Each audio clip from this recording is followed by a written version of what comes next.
I'm Trenius and you're tuned into the infamous Living Room Network. Divine powers are working for us because we're trying to do right.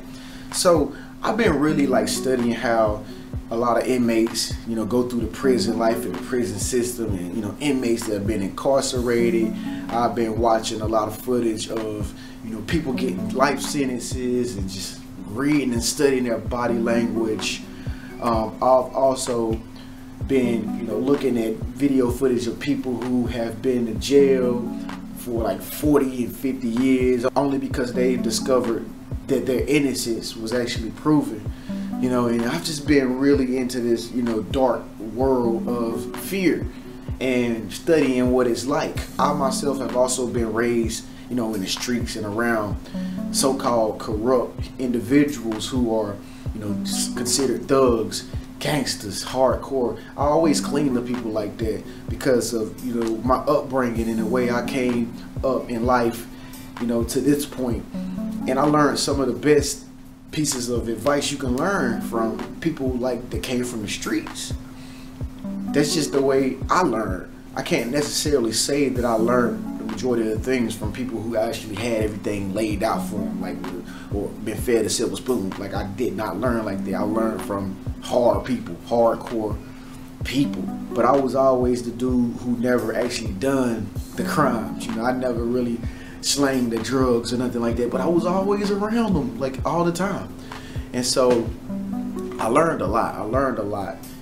Being that I'm 28 now, I learned a lot then that I realized that I know now that helped me to tell this story to people like you. And so one thing that I feel and I can see with my own two eyes is that a lot of young kids are growing up through fear and just negative energy because of the environment that they're in.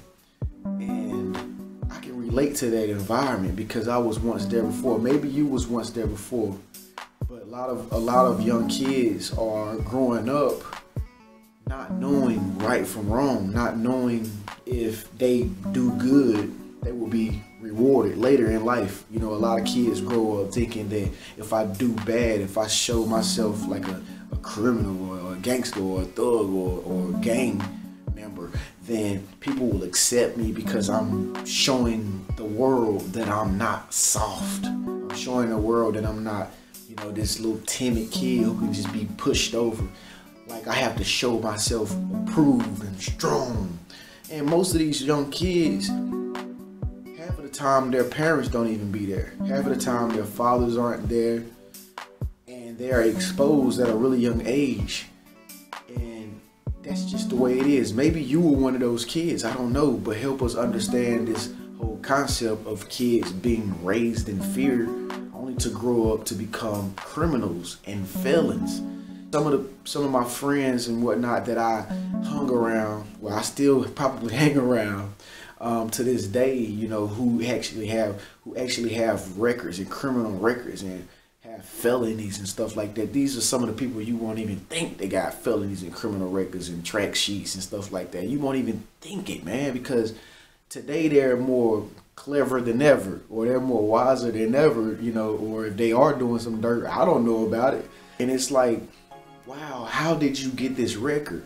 And so I had to go back and think about it a lot. I had to do research, and that's why I said I've been looking at the lifestyles of criminals and how people get incarcerated and what, this and the system and how the system is locking up people for no reason and stuff like that. And I just really got into that world. And one of the biggest things that I come to realize is what I'm telling you right now. A lot of young kids grow up in fear. I mean, whether it's done to them or whether it's something that they have to see growing up on TV, whether it's the friends they begin to hang around when they start going to school or getting in school, wanting to be a part of the home, with the clique with the homeboys, and she wants to be a part of the homegirls, and the homegirls don't accept her, and they start treating her some kind of way, and she gets harder because she's getting bullied in school, he's getting bullied in school, and they grow up with this fear. And then once the fear gets to a point of it acting out in the behavior of the individual, then that's when the track records come. That's when the cutting class come. That's when the in-school suspensions come. that's when the getting expelled comes. After getting expelled, you going out in the streets. Mom, dad is mad, or they probably not even there. Mom and dad is mad. Grandmother is mad. She don't know how to control you because she's too old. She don't know how to teach you because she's too old. Nobody wants to understand the young child. And so here's a life of street violence. She joins a gang. The gang accepts him. Yeah, man, we accept you. They don't want to accept you. The world don't want to accept you. Your mama don't want to accept you. They're nowhere to be found. You didn't do good in school. Come join with us. Come get into this life of crime. Come get into this dark lifestyle with us, and let's parade in negative energy, because that works for us. So we're gonna go against the grain, and we're gonna be criminals, and we're gonna be thieves and robbers. So I'm saying all that to say this. It's not that a lot of people who have track records and criminal records and stuff, it's not that they want it to be this way. You know, 99.9% of the people on planet Earth are great people, man. Just great people, just got caught in bad situations. I know this. I know this because, like I say, most of the time, I love hanging around, you know, street people, man. That's just a part of me and who I am. I'm smart. You know, I got common sense. I think I do. Sometimes I do. But at the same time, I love hanging around like street people, and I learn a lot from them. You know, and at the same time, I'm able to go hang around my professional friends as well.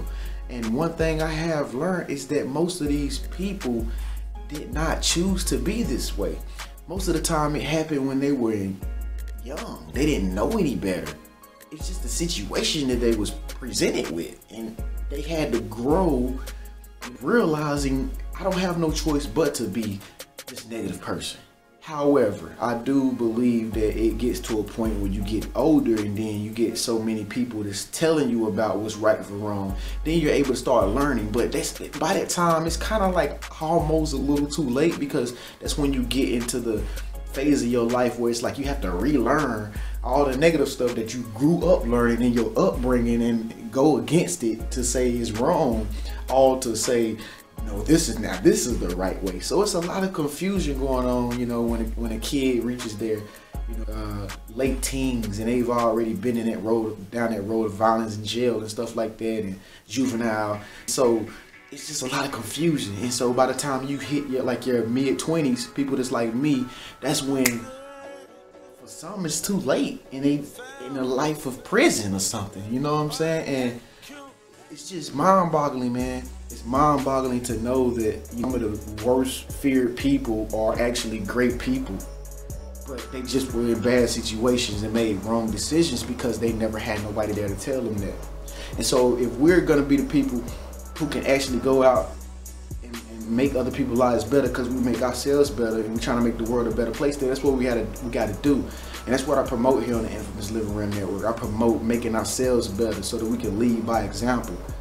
That's why when you see me on some of these videos, I'm playing basketball with the youth. You might see me doing interviews with the youth, all kind of stuff, because I understand what it's like for some of them who probably don't have the privilege that you have, or I had growing up. Probably don't have a father or a mother, or somebody to tell them what's right from wrong. And so, you know, giving back and getting connected with our youth, and making sure that they, you know, develop into the best people that they can possibly be is very important. Treat your kids with respect. Show your kids the great things in life. Every chance you get, try to make sure you hang with your daughter or your son. Something that we must do, because this world, I'm telling you, man, it will put some things, some adversity in life, and make you feel like, let me say this, sometimes we're placed in situations where, you know, the world keeps us from giving back to our kids. Put it like that. Because I know fathers out there who are not able to see their kids, all because of some crazy situation, or whatever the circumstance or situation may be. So speak up, let your voice be heard on what you think about young kids being raised up in fear. Do you think it's really real, or do you think I'm just telling you some bullshit right now?